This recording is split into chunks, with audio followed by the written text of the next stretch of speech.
ఆయన హైదరాబాద్ నగరాన్ని నిర్మించి ప్రపంచ పటంలో పెట్టిన విజనరీ.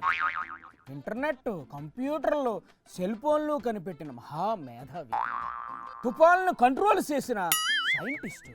ఆయన ఎవరో కాదు, మన ముఖ్యమంత్రి చంద్రబాబు నాయుడు. అలాంటి గొప్ప సీనియర్ లీడర్కి ఇప్పుడు ఎవ్వరో అప్పు ఇవ్వడం లేదంట. ఎవరో కాదు, ఆయనే చెప్తున్నారు ఈ విషయం. నమస్తే సార్. నేను అనేక సార్లు మీకు ఒక మాట చెప్పాను. ఏంటి చెప్పారు సార్ అనేక సార్లు? మీరు అన్ని చేయాలనే ఆశ ఉంది. మీరు నిజంగానే అన్ని చేస్తారని పాపం ప్రజలకు కూడా చాలా ఆశగా ఉంది సార్. కానీ గల్లా పెట్టి చూస్తే ఖాళీ అయిపోయింది. అరేరే, మరి ఎలా సార్ ఇప్పుడు ఏం చేద్దాం అనుకుంటున్నారు?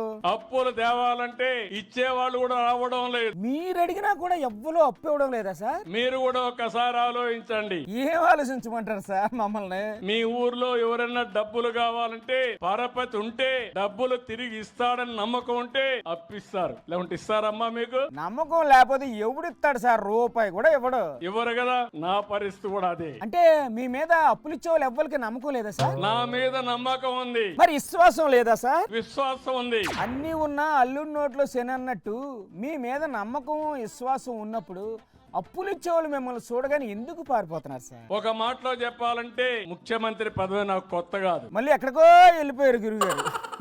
4వ ముఖ్యమంత్రి. ఇప్పుడు ఏతంటారు మీరు? నాకే ఆశలు గాని ఆలోచనలు గాని లేవు సార్. మీకే ఆశలు లేకపోవచ్చు, కానీ మీకు ఓట్లేసిన ప్రజలు మీరు హామీలు అమలు చేస్తారని చాలా ఆశలు పెట్టుకున్నారండి.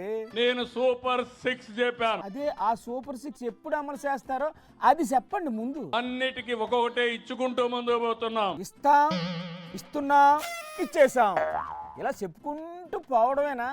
నిజంగా ఏమన్నా ఇచ్చేది ఉందా అని అడుగుతున్నారండి వైఎస్ఆర్సీపీ వాళ్ళు. మిమ్మల్ని అందరినీ ఆదుకునే కార్యక్రమానికి శ్రీకారం చుట్టాను. మళ్ళీ కొత్త స్కీమా? ఏంటి సార్ ఆ స్కీము? జీరో పావర్టీ అన్నాను. ఆ పేరేదో తెలుగులో పెట్టొచ్చు కదా సార్. తెలుగులో ఎతికాను కానీ మంచి పేరు దొరకలేదు. ఈ కొత్త కార్యక్రమంలో ఏం చేస్తారు? మిమ్మల్ని కూడా ఈ కార్యక్రమంలో భాగస్వాములు చేసుకుంటాం. మాకు భాగస్వాములుగా ఉండడం ఇష్టం లేదండి. అయితే ఏడు చేస్తారు? నేను ఎంపిక చేసిన వాళ్ళు మాకు ఇష్టం లేదంటే అది మీ ఇష్టం. అంతేనా? గుర్రాన్ని తొట్టి దగ్గర తీసుకుపోయి నీళ్లు తాగిపిస్తాం, తాకపోతే ఏం చేయగలుగుతాం? అంతే కదా. మీరు ఇచ్చిన హామీలన్నీ అమలు చేస్తారని నమ్మి ప్రజలు ఓటేశారు. గెలిచిన తర్వాత అమలు చేయకపోతే ఇంకేటి చేస్తారు?